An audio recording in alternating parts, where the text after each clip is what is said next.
Саламатсыздарбы, урматтуу телекөрүүчүлөр, Коомдук биринчи каналдын эфиринде сиздер Данакер программасын көрүп жатасыздар. Бул көрсөтүүбүздө биз көбүрөөк укук жаатындагы маселелерге кайрылып, анын оң сол тарабындагы жаралып аткан көйгөйлөрдүн чечилиш жолдорун издегенге аракет кылып келебиз. Республикабыз парламенттик башкаруу жолуна түшкөн жылдардан бери биз сот системасын жаңылап, бул жаатта абдан тыкыр реформаны жасабасак, иш таптагыр жүрбөй калды, көйгөйлөр көбөйүп кетти деп жең түрүнө иштерди баштаганбыз. Биз бүгүн ушул студияда көтөрө турган темабыз боюнча даярдалган кыскача сюжетибиз бар. Анда ошол видео тасмага көңүл бурсак, андан кийин талкуубузду улайбыз.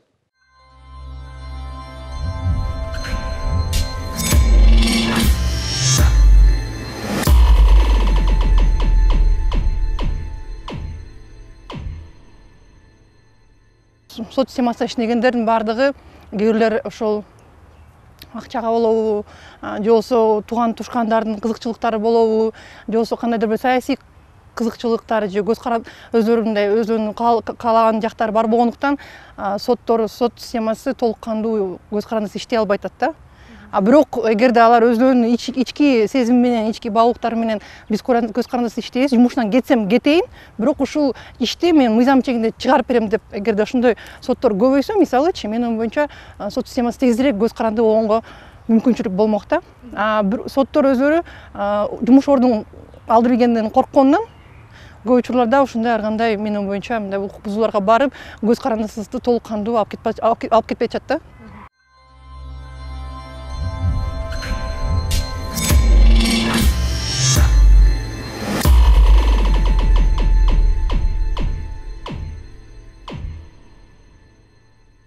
Алгач сөздү ушул реформалык аракеттердин бүгүнкү күндөгү акыбалы жөнүндө кыскачараак сөз кылсак да.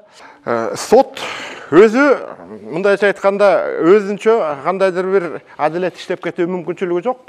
Сот эффективдүү иштеш үчүн коом таза болуш керек.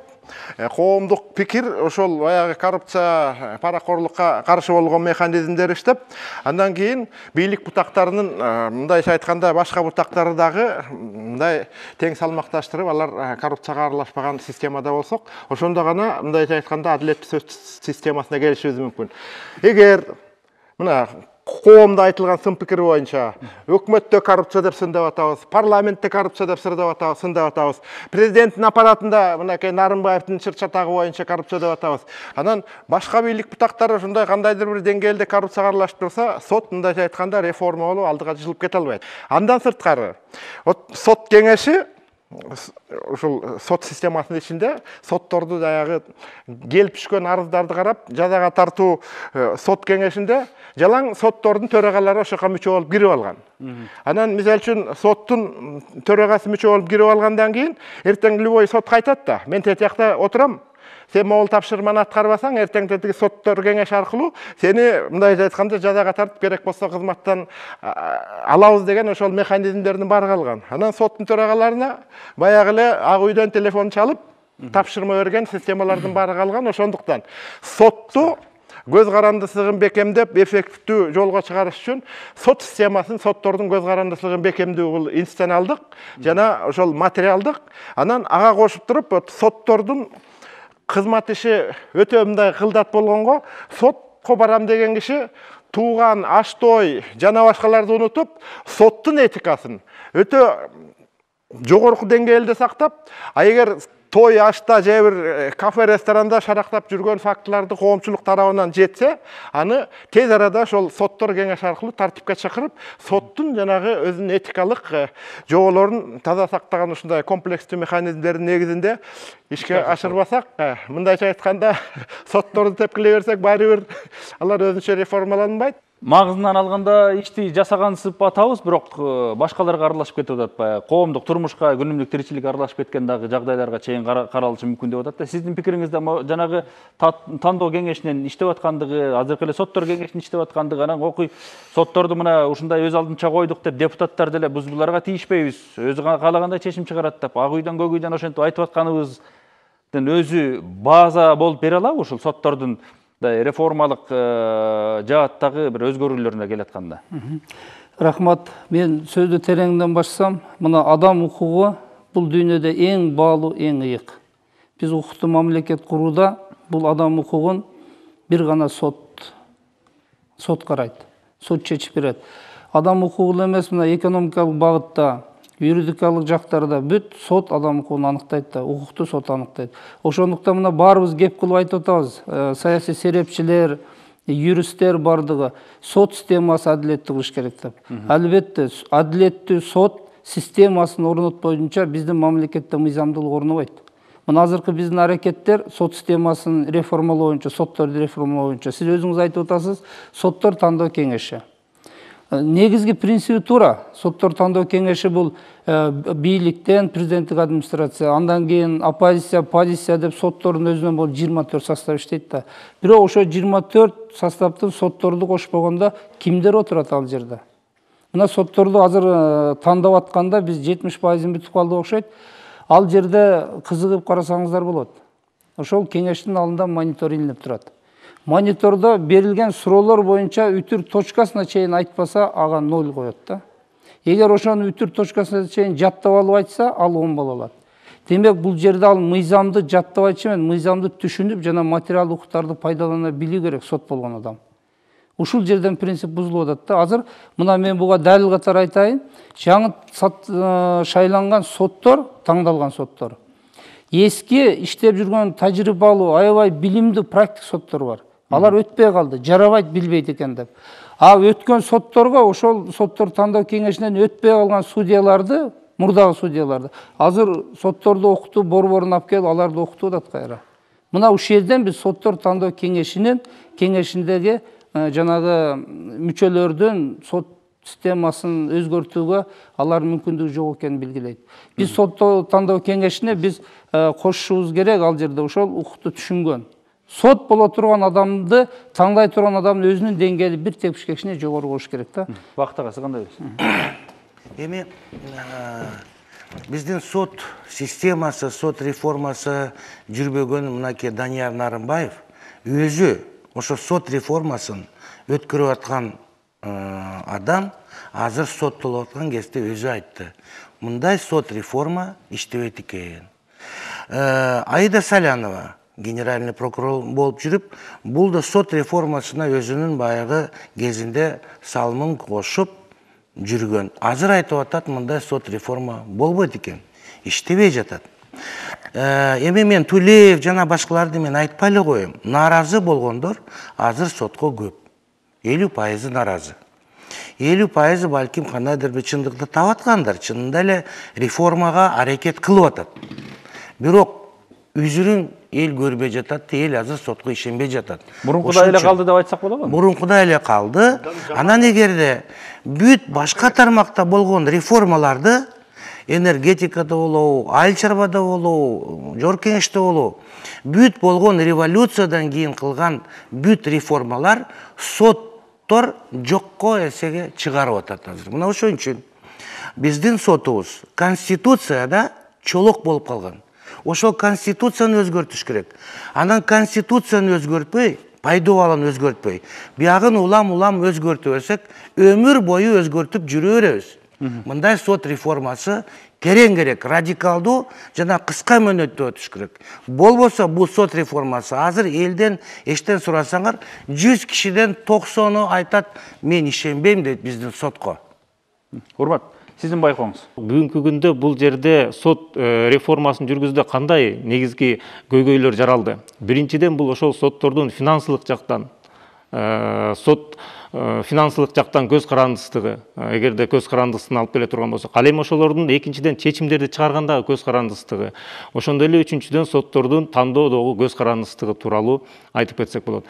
Финансылык көз карандысыздыгы тууралуу айтып кетсек, ошол сотторду мисалы үчүн азыркы учурда аларды каржылоо бул мамлекеттик бюджеттен, өкмөттүн аткаруу бийлик тарабынан ишке ашырылып жатат. Ал эми ошол чечимдерди кабыл алуу тууралуу айтылып турган болсо, мына бул жерде азыр Эркин абабыз айтып кетти. Бул жерде чечимдерди кабыл алуу кандайдыр бир жогорку жактанбы же кандайдыр бир тараптар тарабынан ишке ашырылууда да. Ал эми сотторду тандоо кеңешиндеги көз карандысты ала турган болсок, мына ушул эле жерде мына азыр биздин депутат өзү айтып кетти. Бул жерде сотторду тандоо кеңешинде компетенттүү түрдөгү мүчөлөрдү, же болбосо ошонун курамында компетенттүү түрдө мүчөлөрдү тандап алуу. Сөзсүз түрдө бул жерден ошол укуктук базаны кандайдыр бир жогорку деңгээлде билген биз юристтер болобу, ошол деңгээлдеги мүчөлөрдү тандап алсак деген ой. Мен кичине кошумчалай кетейин дегеним толуктоо иретинде дискуссия катары. Биринчиден Бакыт мырзага макул болбойт элем. Конституцияны өзгөртпөсөк сот реформасы жүрбөйт деген. Эми Конституцияда ачып туруп кайсы пункту ошол сот реформа жүргүзгөн атканга жолтоо болуп атканын түшүндүрүп берсеңер, анан кийин биз ошонун тегерегинде да айтсак болот. Биринчиден, муну урматтуу президент Атамбаев да айткан, ушу Конституциянын жоболору жолтоо болуп, сот реформасы ишке ашпайт деп. Бирок мындайча айтканда ит аякта көмүлгөн эмес. Мынакей, биринчиден Салянова ген прокурор болуп турганда сот реформасына салым кошкон жок. Наоборот, алар бут тозуп жолтоо болушту. МВДнын, ГКМБнын, прокуратуранын көзү менен карасак, анда биз башка сот алабыз мисалы. Совсем адам укугун, ошол баягы экономикалык жарандардын кызыкчылыгын коргогон эмес. Кандайдыр бир ошол топтордун кызыкчылыгын коргогон ошо күч органдарынын мындайча үстөмдүгү болгон сот алабыз. Ошондуктан сот реформасын как раз уж Салянова ген прокурор болуп турганда биз ошол ген прокурордун судьялардын статусу боюнча 52-чи, по-моему, статьясында туура эмес, мыйзамга каршы келген чечим кабыл алса, сотту генералдык прокурор мындай кылмыш ишин ачып куугун туктогон укугу бар деген исключительный өзгөчө укугу бар да. Анан ошону баягы коррупция менен батыраак күрөшө коелу деп ошон үчүн Бишкектин прокурору менен областын прокурорлоруна дагы делегировать берели дегенде мен каршы болуп чыгып, ошондо дагы Нарымбаев Саляноваларга айткам. Андай болсо, баягы соттун состязательность деген принципти жоюп, анда ошол эле прокурор участник процесса. Анан акырын столдон көрсөтүп турат, мен сага кылмышын ачып жазалап эм, момундай чечесиң деп, ал ар бир прокурордун артында тууган дос, жолдош жоросы бар да, мен жана айткан этика дегенде. Ошон үчүн биз баягы прокурор менен МВДнын көз карашы эмес, коомго кандай адилеттик кылып алып келе турган жоболордун тегерегинде реформага барышыбыз керек. Конституцияда сот реформасын ишке ашыра турган, жолтоо боло турган, мындайча айтканда жобо жок. Жобонун баары мынакей, урматтуу депутат айтып кеткендей, сот тандоо кеңеши. Сот тандоо кеңешин ким бекитет? Парламент бекитеби? 24-тün 18'in 3'ten birin 16'sın 3'ten birin parlament bekitет. Анан парламентте жоопкерчилик болбой атпайбы?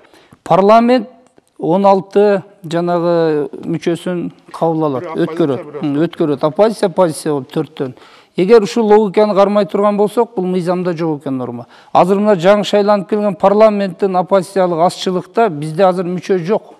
Бул мурунку парламентте 5-чакырылыштагы. Бул экинчи маселе. Дагы бир маселени айтат эле, мыйзамда карама-каршылыктар. Мисалы үчүн, позиция өзүнүн 16 мүчөсүн берсин, берген ал контрол кыла албайт. Мыйзамда соттор кеңешин эч ким контрол кылбайт. Анда кийлик иши болуп калат түздөн-түз. Ошон үчүн соттор кеңешин биз өзгөртүшүбүз керек. Биринчи сотторду материалдык, социалдык камсыздандыруу жагын карашыбыз керек. Соттордун коопсуздугун, мисалы үчүн алтын баштуу адамды отургузсаң дагы, ал материалдык жактан жетишпесе, социалдык камсыздандыруу болбосо, ал ийгилик жарата албайт. Экинчиден, мына азыр соттор кылмышкерлердин арасында отуруп өкүмүн чыгарат. Чечимин чыгарат, сот бүт, ал ошолор менен аралашып үйүнө кетет. Үйү корголбойт, өздөрүнүн коопсуздугу каралбайт. Андан соттон биз кантип ошо мыйзамдуу өкүм чыгарышын күтөбүз.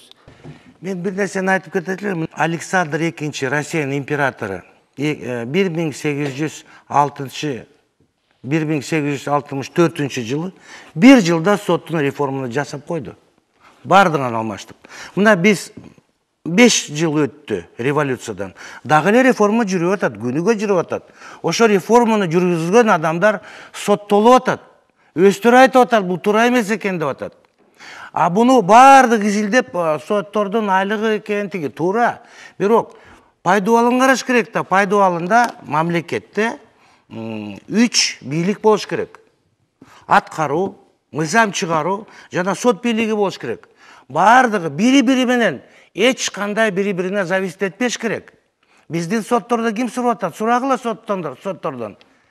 Жогорку кеңеш өздөрүнүн оппозиция, пропозицияның сот эмеси буларды тандап атат. Президент кол коюп атат Верховный сотко. Анан соттордон сурагыла кимге баш ийет? Туура көз карандысыз соттор, элге көз карандысыз. Депутаттар бирөө звонить этсе баарын аткарып коет. Администрация президента звонить этсе аткарат. А эмнеге элге биз лапша элебиз? Ошон үчүн Конституцияда 3 бутакты тең жакшынакай бөлсөк, мына ошондо биз коомубуз жылат, мамлекетибиз, улутубуз жылат. Азыр Азыр мен вакыт алып кете электе баягы ыйтып келип Конституцияны айтпай койгону, сотторду шайлоо системасына баралы деп айтып атат го. Анткени эгер парламент аркылуу азыркы система менен жана местный соттор президент бекитпесе, анда только остается шайлоо да. Хорошо. Биринчиден 1864-жылкы Россия императорунун мындайча айткан тажрыйбасын мисал келтирбей эле койсоңуз, ал учурда тарых башка болгон. Анан ошол Россияда болгон сот реформасы мынакей. Тарыхты ачып ачсаңар, жок, мынакей. Россиядағы болған бир жолу биринчи орунга чыккан Кытайга окшоп, азыр Кытайбы биринчи орунда? Россия ошол сот реформадасын эгер Александр ошол сот реформасын ошол биринчи эркен окусаңар тарыхтын Россия император Александр ошондо эгер Александр биринчи түзүп койсо, азырда ошондой үзүрлүү сот болот эле да. Ошон үчүн анан кийин баягы Hem ар кандай принциптер бар. Мен жана айткандай сотту баягы түптөөнүн, анан үч бийлик бутактары бири-бири менен тең салмактуу иштөөнүн. Анан мен жана айткан негизги эрежелер иштебесе, аны биякка да бар бересиң. Хорошо, сотторду шайлайлы түздөн түз. Сот мисалы үчүн чыксын ошол райондук сот мындайча айтканда, анан элдин алдына чыгасың да. Ошол эле депутат шайлагандай агитатор болот, тууган болот, куда сөбөк болот, сага чуркап сот кылган. Анан эртеңки күнү келет да. Анан ошол эле кайра таз кейпибизди кийген атпайбызбы, депутаттардай болсун десе. Ошон үчүн баягы бул чанда негизги демократиянын принциби баягы эл бийликтин булагы, эгемендүүлүк менен бийликтин булагы деген шайлоо жолу менен келип, ошол шайланган саясий күч эл алдындагы жоопкерчилиги мындайча айтканда жок болуп кетип атпайбы? Эгер шайлоо системасында мен жана коомубуздун өзүбүздүн жоопкерчилигибиз дегенибиз ушул 5 жыл иштеди эле, сот реформасы болгон жок. Кайра эле башка чапан менен баратат. Мындан баары бир сот реформасын ишке ашырууну күткөнгө болбойт деп, шайлоодо принципиалдуу позиция кылып, акчага сатылбай, жанагындай илектөө, кесипкөйлүктүн негизинде көптөрүн шайлабай койсок, жаңы күчтөр келип, может быть реформалар алдыга жылат беле. Мен кошумча ушул жерден айтып кете турган нерсе, жанагы соттордун көз карандыстыгын камсыз кылууда, мына азыркы учурда соттордун статусу жөнүндөгү мыйзамга толуктоолор жана өзгөртүүлөр киргизилүү тууралуу каралып атат. Бирок ал жерде жанагы маселе бул ошол соттордун көз карандысынын камсыз кылуудагы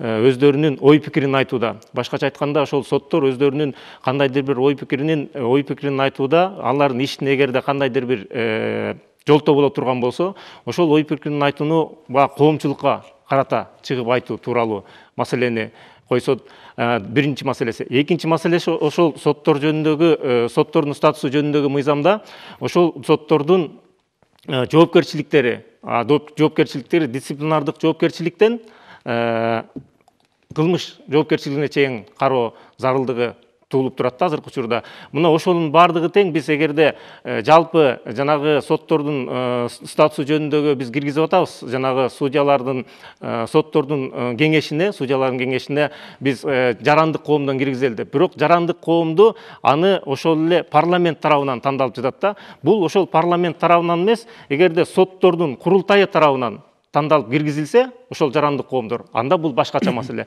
Эгерде кайра эле парламент тарабынан тандалып кирилсе, анда азыркы эле урматтуу биздин депутат айтып кеткендей, бул жанагы эле азыркы сотторду тандоо кеңеши сыяктуу гана түзүм болуп калышы мүмкүн. Мага карата эки жактан ой пикир болду да, ушуну мен мыйзам жолунда айтып койсом, мындай да. Азыр соттордун статусу жөнүндө мыйзам бар. Биз ушу Республика АТА партиясы боюнча өзгөртүүлөр боюнча азыр сунуштарды, долбоорду даярдадык өтөт. Ал жерде соттор кандай адам сот болуш керек, сотторду канча жыл окутуш керек, жогорку сотко канча жаштан болуш керек, жергиликтүү сотторго кандай болуш керек, бул өзгөртүүлөр киргизип атабыз да. Мен айтайын дегеним, мына сиз айтып атасыз, соттор кеңешине жарандык коомдон деп. Бул эң туура эмес позиция. Соттор кеңеши бул конституцияны биз мынтип, конституцияны биз алтын тамга менен жазып алсак дагы ага карама каршы жоболорду иштеп чыга берсек, конституцияны тамтыракай кетет. Конституцияда турат, сот өзүн өзү башкарат. Өзүн өзү башкаргандан демек сот өзүнө өзү гана баа бериш керек. Себеби биз жарандык коомдон киргизели ал процессуалдык норманы билбесе. Соттор кеңешине соттордун аракетин арыздаттанулар түшөт. Аракеттин караш үчүн процессуалдык норманы билиш керек. А жарандык коомду киргизип коюп ал аракетти процессуалдык норманы билбесе кантип баа берет ага? Бул сот туура эмес ишти караптыр же туура караптыр деп. Ошондуктан бизде азыркы мына реформанын алкагында биздин азыркы иштеп аткан мыйзамдар негизинен 90% туура деп эсептейм. Мен мурунку сот катары, бирок иштеши керек. Эң нерсе мыйзамдын аткарылышында кептин баары. Мына соттун өкүм менен чечимдин да аткарылышында. Эгер аткарылса, анда элге көрүнөт. Мыйзамда болуп турду. Мыйзам да ошол. Мыйзам аткарылбагандыктан биз жанагындай мүчүштөр атабыз. Соттордун статусу жөнүндө мыйзам бар. Ал мыйзамда сотту биринчи биз социалдык жактан үй менен камсыз кылышыбыз керек, жетишерлик айлык беришибиз керек, соттун коопсуздугун карашыбыз керек. Бул мыйзам нормасында бар. Бүгүн анын бирөө иштеген жок. Мына эгер иштетип сотко бир азыр биз 500 миңден айлык берели, 70-80% сот токтойт мыйзам иш карагандан. Сапаттуу чечим чыгара баштайт. Себеби практикада көрсөтүлгөн. Мына бул агайыбыз айтып атат. Чет мамлекетти Россиянын өткөн тарыхын келтирди. Мен жаңы эле нерсеге көңүл бурайын. Мына Сингапурдун президенти 40 жыл ашык башкарды. Ушул киши айтып атпайбы? Ушул мамлекет экономикалык деңгээлде ушул деңгээлге кантип чыгардыңыз десе, мен бир гана жумуш жасадым дейт. Адилеттүү, көз карансыз сот системасын түптөдүм деп атат. Мына сот системасын биз адилеттүү, көз карансыз түптөсөк, бизде экономика өнүгөт.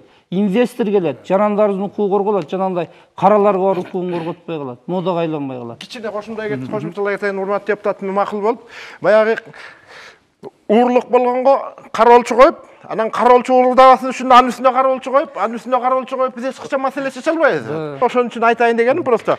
Ошол сот кеңешинин дагы иштөөсүн, эгер биз урматтуу депутатка айткандай материалдык, социалдык статусун бекемдеп, коопсуздугун бекемдеп, андан кийин баягы көз карандысыздык абсолюттуу болбош керек. Бирок ошол көз карандысыздык камсыздаган ошол сот системасын өзүнө берип, ошол сот кеңеши ошол 450 кишинин ичинен иргелип, уяты болгон ошол 16 кишисин тандап, анан ошолорго өзлөрүнүн тагдырын берип, анан алар дагы коомчулуктун ичинде парламенттагы таза болуп, күчтүү болуп турса, оппозиция позициясы болуп, баягы кемчилигин бири-бирине көргөзүп, президенттин аппараты өзүнүн баягы прокуратура аркылуу, ГКМ аркылуу укуктар менен туруп карап турса, анан ошол эле сот тандоо кеңешинде жанагындай алып аткандарды мындай имиш болгондо бир-экөөнү акырын засланный казачок кылып туруп жиберип туруп, кармап туруп, бир-эки сот тандоо кеңешинин мүчөсүн камап койсоң, калгандары туура иштебейби? Анын баарын конституцияны өзгөртпөй эле түздөй турган механизмдер турат. Бирок аны жасабай атканы ошол өйдө жактагыларың ошол схемаларда, коррупциялык схемаларда отурбайбыз маселе. Өзүнүн кызыкчылыгы. Эркин мырза, сизге рахмат. Сизди элдин баары билет. Жүрөгү менен сиз күйгөн депутат болуп бердиңиз. Бирок биз азыр ушул жерде сүйлөшүп атып, бир жакшы бир эмеге келди окшойт деп эсептейм да. Мынакей Эркин мырза айтып атат, кандайдыр бир романтикалык саясатта сот чынчыл болуш керек, сот ак ниеттүү болуш керек. Булар теги атам замандан бери келаткан эме да талап. Биз мындай кылсак болот. Ошол звонить эткендер, ошол администратор, президент, анан кийин жогорку кеңеште депутат бардыгы токтотуш үчүн звонокту персонализация деп коет. Буну баягы сот жүрүмүн, ошонун баарын чечимин интернетке жарыялаш керектир. Кимди соттобосуз, мына азыр Нарымбаевди соттоп атабы, интернетке жарыялап бүт ине жибине чейин, кроме баягы кээ бир сырлар болот. Ошону жарыяласа, ошондо бирөө жарым сотко звонить этет, тетиге жардам берип кой. Ой, кечирип кой, буну интернетке чыгат, анан мен кантип жооп берем? Эли окуйт. Ошол үчүн персонализация бүт болгон соттун чечимдерин интернетке чыгарыш керек да. Ошол жерде миллион адвокаттар бар, жарандар бар, дагы окугандар бар да. Ошондо сот кандай чечим чыгарып атат, эмне негизинен чыгарып атат, билинип калат да. Анда конституцияга да тийбей коелу, баш сот системасында тийбей коелу. Ошону эмесек эле бүтөт да, элдин баары окуйт да, баары ачык окуйт. Сиздин айтканыңыз эң туура. Туура. Бирок ушул норманын баары бар бүгүн бизде. Бүгүн бизде иштеп атат. Мисалы үчүн азыр биздин УПК боюнча сот арбитр. жактоочу, айыптоочу, күбө, жабырлануучу далилдейт, ошого карата ички туюм менен чечим чыгарат, өкүм чыгарат. Эгерде мыйзам бузуучулук болсо, ал ошонун үстүнө жыйынтыктама чыгарат. Мына ушул практика мыйзамда ишке ашпай атат. Бизде албетте сот тармагыда бүгүн кичине өздөрү мындай пассивный позицияны кармап атат да. Жогорку соттун төрагасы ушундай дискуссияларга катышып, ошол өздөрүнүн канча 6 айда мисалы үчүн канча жыйынтыктама чыкты. Ошону жоопкерчиликке тартырып тиешелүү адамдарды аракетин кылса эле бизде ордуна түшөт. Мен айтып атпаймынбы, бүгүн сот сиз айткандай эч кимден коркпойт. Бүгүн сот депутаттан коркпойт. Сот акимден коркпойт, сот милициядан коркпойт, сот бир эле институттан коркот билесиздер. Башка коркпойт, алар да мыйзамда сот укугун аябай жакшы билет. Ошондуктан биз материалдык жактан эле камсыздайлы, жеткиликтүү кылып. Себеби мындай да, биз адамбыз да. Ушу адамдык факторду унутпашыбыз керек. Бардыгыбызга материал каражат керек. Анын бала чакасы бар. Аны идеалдуу адам таңдасаң да бала чаканын келечегин ойлойт. Ошого биз мамлекет тарабынан каражат бөлүп эле 500, 200, 300 миңден айлыгын берели. 80% сот бүгүн оңоло түшөт. Ошол материалдык жетиштүү баягы камсыздандыруу, материалдык көз карансыздык, анан институционалдык көз карансыз деген ошол баягы же жумуштан алып мынакей Конституциялык соттун судьясы Клара Соронкулованы биометрика боюнча кичине карама каршылык болуп, эми ошол сот системасынын туу чокусунда турган судьяны шамалдын ылдамдыгында жумуштан алып ыргыт дебишти. Эми андай бул калган сотторго эмнесигин алып алды? Бир каршы сүйлөсөңөр, жөнөкөй райондук же апелляциялык же жогорку сот эмес, Конституциялык палатанын судьясы кеткендей эле кетесиңер деген сигнал болуп атпайбы? Ошол биринчиден баягы маяны аз кылып, анан кечинде баламды кандай багам деп анан деги процесстеги эки жактын чөнтөгүнө караганга мажбурлаган бул биринчи негиз. Экинчи жана институционалдык маселе. Өйдө жактын, урматтуу депутат айткандай, Бакыт мырза, азыр судьялар дагы баарын билет. Мен да депутат болгом. Укпайт депутатыңды, министриңди да укпайт, губернаторуңду да укпайт, бирок алар билет. Кимди угуш керек? Анан депутат же министр же губернатор ошого барат смысле. Ар бир революцияда соттун күнөөсү менен дейт да. Мен да мурун неге эле сотторду жамандай берет дейт эле. Мен анығына түшүндүм да. Соттун чечими, өкүмү бул чоң мамлекетте рол ойнойт экен да. Себеби ошол убакта революциядагы Куловду актап, соттоп, кайра ошол эле сот кайрактаган. Мына жоопко тартылган жок. Жоопко тартыш керек ар бир мыйзам бузушту. Эгер сот бүгүн заказ аткарса жоопко тартыш керек, эртең заказ аткаргандан көрө жумушун берип кетип калгандай акыбалга биз принципиалдуу алып келишибиз керек да. Андай норма бар бизде. Аткарсак болот. Өзгөртүүгө барбай эле. Азыр бизде жанагындай проблеманын баарын айтып атпайбызбы? Тандоо кеңешинен баштап, аларды кызматка коюп, алып, ишин уюштуруу жана башка дегендин баардыгычы. Анан биз экинчи жагынан айтып атабыз, мына мыйзамдык база деле турат. Конституцияга дагы тийбеш керек. Бардыгын шарт эгерде жасасак мыйзамды, анда иштеп кетет деп атабыз да. Ошого кантип жетишибиз керек биз кыска мөөнөттө. Анан негизи эле азыр биз ошондой эркин иштей турган, даана мыйзам менен чечим чыгара турган, анан коомдун кызыкчылыгын козгой турган сотторду түзүү мүмкүнчүлүгү бар деп айта алабызбы азыр? Айта алабыз. Мен баштайынбы? Мындайда сиздин сурооңузга. Биз азыр 70% сотторду өзгөртүп болдук. Бул соттор тандоо кеңешинин жүзү да. Биз эми ушуга анализ жүргүзөлү. Ушул жаңы таңдалган соттор кандай чечим өкүмдөрдү кабыл алып атат? Бүгүн мына жакында биле баштайсыздар. Мен өзүм маалыматым боюнча азыр чоң актуалдуу иштер кээ бир соттордо каралбай атат. Баягы мөөнөттөрүн бузуп эле камакта жаткандар жылдырып жеңил иштер каралып атат. Бул эң туура айтты. Соттун санкцияга алып барса, ал жерде аныктама чыгарганын ордуна өкүм чыгарып коюп атат деп атпайбы? Мындай фактылар көп да. Мына соттор тандоо кеңеши менен азыркы биринчи этабы кандай ишке ашып атат? Биз анализ кылып дальше кетишибиз керек. Андан ары болбосо ушул жерден чек коюп туруп биз азыркы нормалар менен иштешибиз керек. Сот оңолот. Мен жана айттым, азыр да кайталайын.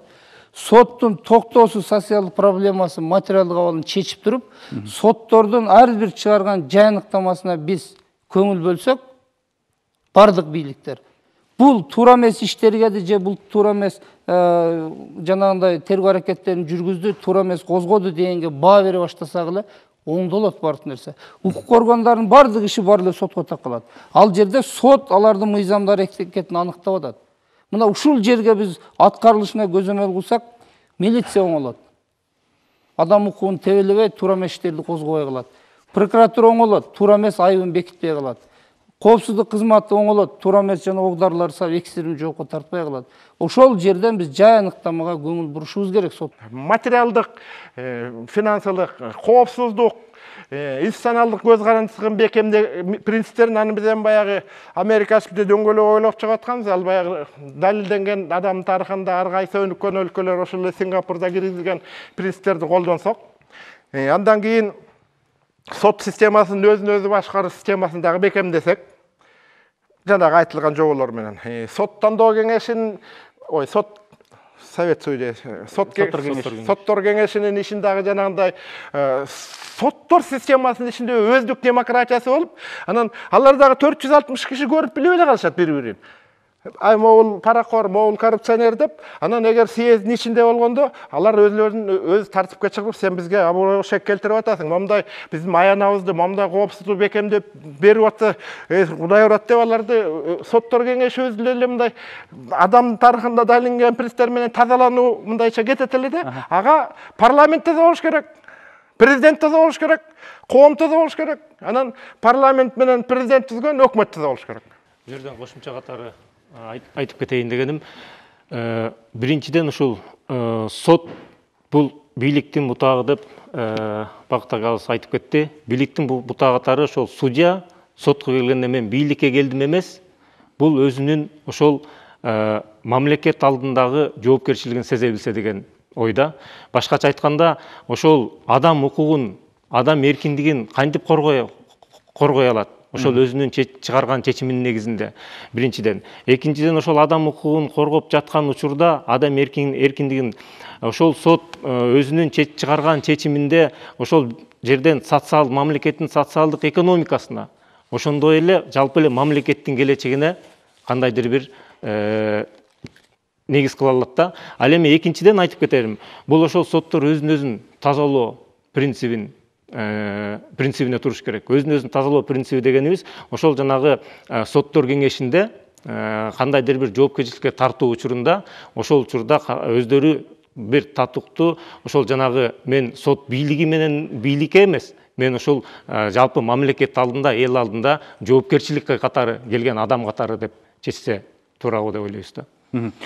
Жанагы финансы экономикалык жактан көз карандылык жөнүндө сөз кылганда айрым эксперттер жакында кабыл алынган жана бюджеттик кодекстин дагы буга таасири чоң деп белгилеп атышат да. Сот бийлиги, сот системасы өздөрүнүн бюджетин өзү түзөт. Бул өзү түзүш керек. Мен буга кошулам. Себеби жана айтып атпайбыз, ага сотко эмне керек, булар өздөрү ичинен билет. Жана бул жигит айткандай, 2014-төн 2017 жылга сот системасын өнүктүрүү деген программа бар. Ошол бюджеттин 2% бериш керек. Ошону бүгүн өкмөт таба албай атат. Демек биз өкмөт менен бийликтин бир позицияда сот реформалоо кылам деген ишке ашпаганы көрүнүп турат да. Ал 2% табыш керек. Ошол жерде жана мен айткан соттук пристав, соттук заседательдер көрсөтүлүп турат. Ошону камсыздаса бюджет, алар бүгүнкү реформа ишке ашат да. Ишке ашат. Бул ошондо иштин жыйынтыгы көрүнөт. Экинчиден сиз туура айттыңыз. Сот жалпы биз бюджетке киргизсек, сот системасы чектелип калат. 5 жылдан бери ошол реформа дагы эле болбой жатат. Эмнеге болбой жатат? Биринчиден, сот өзүнчө бийлик, 3 бутак бийлик бири-бирине тиешеси жок болуш керек, карым-катнаш эле болуш керек. Сот системасын көз карандысыз кылып, өзүнчө Конституцияда байлап коюш керек. Ошол жерде беренелер көп. Урматтуу телекөрүүчүлөр, биз бүгүн республикабызда бир канча жылдан бери жүрүп аткан сот системасын реформалап, жаңыча ишке өтөлүк дагы бардык жаатта адилеттүү, акыйкат чечимдерди чыгара турган сотторго ээ болуп, биздин өнүгүшүбүзгө негизги өбөлгө боло турган системаны калыптандырып алалы деген аракеттер эмнени берди, биз эмнеден жаңылдык, азыр кандай жагдайда турабыз, мындан ары эмне кылышыбыз керек деген суроолорго бир кыйла жоопторду алып бергендей болдук. Сиздер Данакер программасын көрдүңүздөр. Кийинки көрсөтүүдөн жолугушканча аман туруңуздар.